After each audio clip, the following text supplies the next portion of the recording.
Let me show you how we can completely deactivate Gemini or Google Assistant, and also how we can re-enable it on Motorola Edge 70 Pro.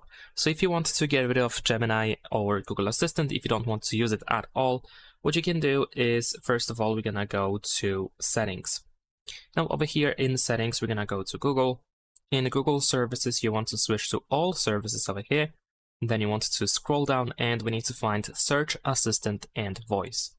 Then over here, you want to choose Google Assistant. Even if you use Gemini, you want to go to Google Assistant. And in fact, if you do use Gemini instead of Google Assistant, which is most likely the case for most of you, then in that case, you want to go to Digital Assistants from Google, and you need to switch from Gemini to Google Assistant over here and confirm that you want to switch.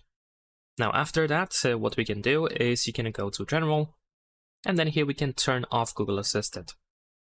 There we go.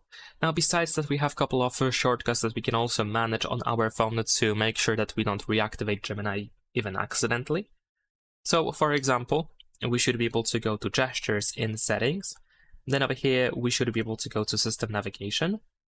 And then if you use gesture navigation, then you can tap on this setting over here, and you can deactivate Swipe for Assistant. So usually you can just swipe from the bottom left or bottom right corner inwards in order to activate Gemini or Google Assistant. So you can turn it off over here to not do that accidentally. And also, what you can do is you can go to the power key. And of course, if you have Digital Assistant assigned over here, then you can switch that to something else. For example, the power menu. So then when you press and hold the power button, you will not activate Gemini or Google Assistant. And that's how we can completely deactivate Gemini or Google Assistant on our phone. Now, in case you want to re-enable Gemini or Google Assistant, then of course, first we can revert all of these settings in the gesture settings. So we can reactivate them over here.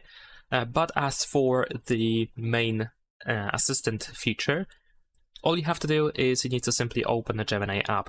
So you want to open it, and then you will have this turn on button, which you want to use, of course. Then confirm that you want to use Gemini. And there we go. That's all you have to do. Now you will use Gemini once again. You will be able to use it again.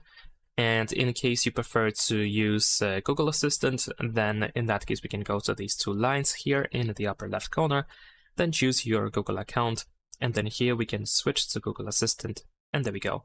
That is pretty much it. Leave a like and subscribe.